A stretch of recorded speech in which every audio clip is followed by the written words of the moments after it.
Assalamu alaikum everyone. In previous class we have discussed about the genetic problems which were related to monohybrid traits, and these were about complete dominance and incomplete dominance. So today our topic would be about dihybrid complete dominance genetic problems, uh, when the condition is complete dominance. तो इसके अंदर क्या होता है कि what is the difference between monohybrid and dihybrid. जब आप एक ट्रेड की बात करते हैं, as an organism is a mixture of different traits and those traits are controlled by several genes. ठीक है, तो अगर आप स्टडी कर रहे हैं जेनेटिक प्रॉब्लम को for only one trait, then the type of that genetic problem would be monohybrid. But when you are talking about the dihybrid genetic problems, तो इसके अंदर आप दो ट्रेड्स को स्टडी कर रहे होते हैं. तो दो ट्रेड्स को साइड बाय साइड स्टडी करने के लिए आप क्या करते हैं, जैसे कि मैं आपको एक एग्जांपल देता हूँ. If you have two traits such as, हम बात कर लेते हैं फ्रूट के कलर की और उसके साथ उसके डिस्क के शेप की. ठीक है, फ्रूट का कलर अगर हमारे पास कैपिटल W और स्मॉल w से हम उसको डिनोट करते हैं, तो उसकी डिस्क की जो शेप है उसको हम, अगर वो हमारे पास डोमिनेंट शेप में होगा, डिस्क शेप में है, तो कैपिटल D से लिखेंगे. और अगर हमारे पास स्फीयर शेप है यानी रिसेसिव उसकी एक्सप्रेशन है, तो हम उसको स्मॉल d से लिखेंगे. ठीक है, तो कैपिटल W और कैपिटल D और इसी तरह स्मॉल w और स्मॉल d, तो ये दोनों को आपने साइड बाय साइड चलाना है. अभी हम इसको न्यूमेरिकल को सॉल्व करेंगे तो आप मज़ीद इसको अच्छे तरीके से अंडरस्टैंड कर देंगे. तो हम पहला क्वेश्चन इसके अंदर देखते हैं, for dihybrid genetic problems under complete dominance. जिस तरह हमने मोनोहाइब्रिड के अंदर देखा था कंप्लीट डोमिनेंस के क्वेश्चन थे, और उसके अलावा हमारे पास इनकम्प्लीट डोमिनेंस के क्वेश्चन भी थे. तो आज हम जो करेंगे वो होंगे अबाउट कंप्लीट डोमिनेंस. तो कंडीशन उसके अंदर क्वेश्चन में उन्होंने हमें बता दी है कि in summer squash white fruit that is capital W is dominant over yellow which is small w, and disc shape which is capital D is dominant over sphere shape which is small d.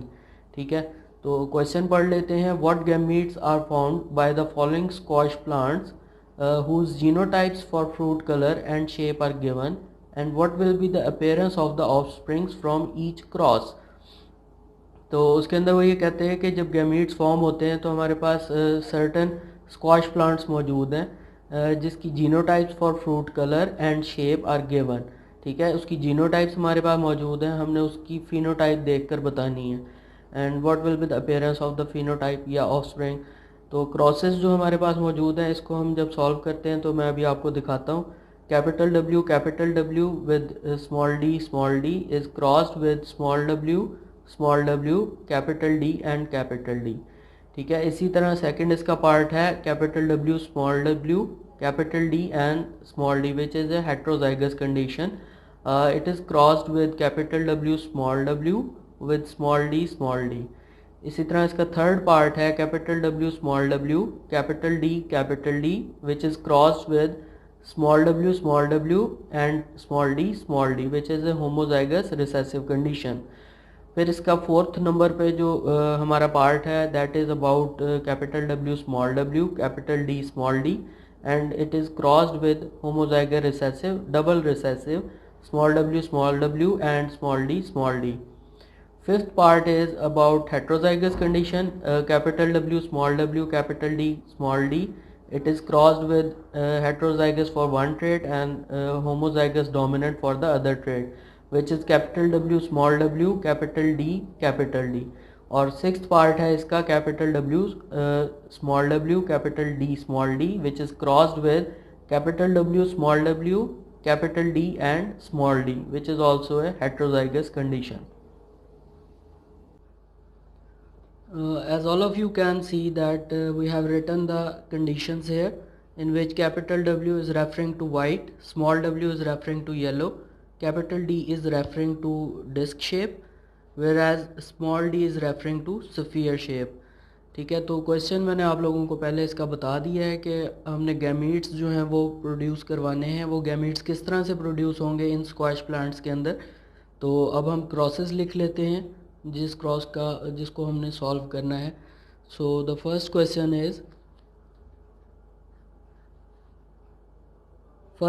का first part is capital W small d is crossed to small w capital D and capital D. इसके आपने gametes बनाने हैं और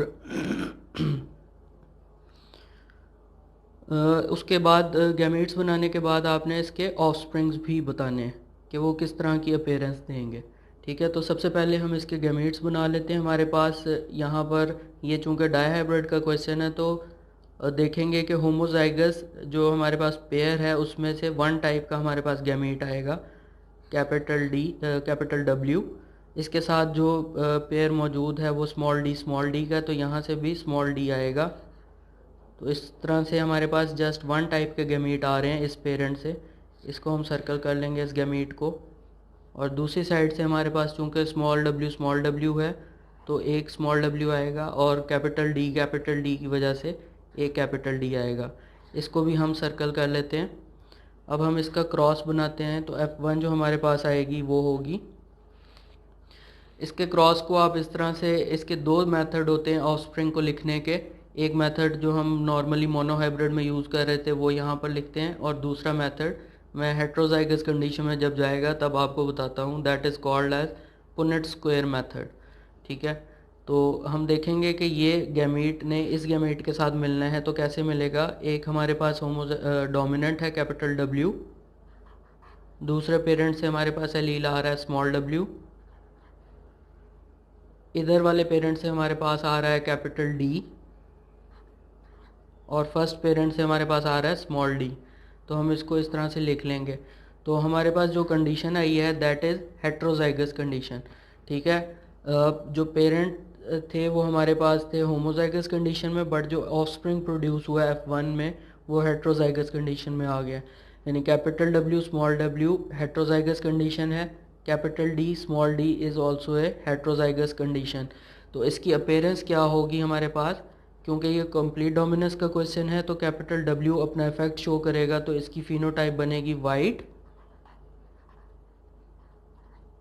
and capital D की वजह से ये अपनी फिनोटाइप शो करेगा डिस्क शेप, वाइट डिस्क इसकी फिनोटाइप होगी। ठीक है, तो यहाँ पे हमारा ये फर्स्ट पार्ट इसका कंप्लीट हो जाता है। अब हम अपने चलते हैं सेकंड पार्ट की तरफ, जो क्वेश्चन का सेकंड पार्ट है which is heterozygous cross with heterozygous for one trait and homozygous for the other trait. उसको यहाँ पे लिख लेते हैं, capital W small w, capital D small d, cross है कैपिटल W स्मॉल w का और इसके साथ है स्मॉल d।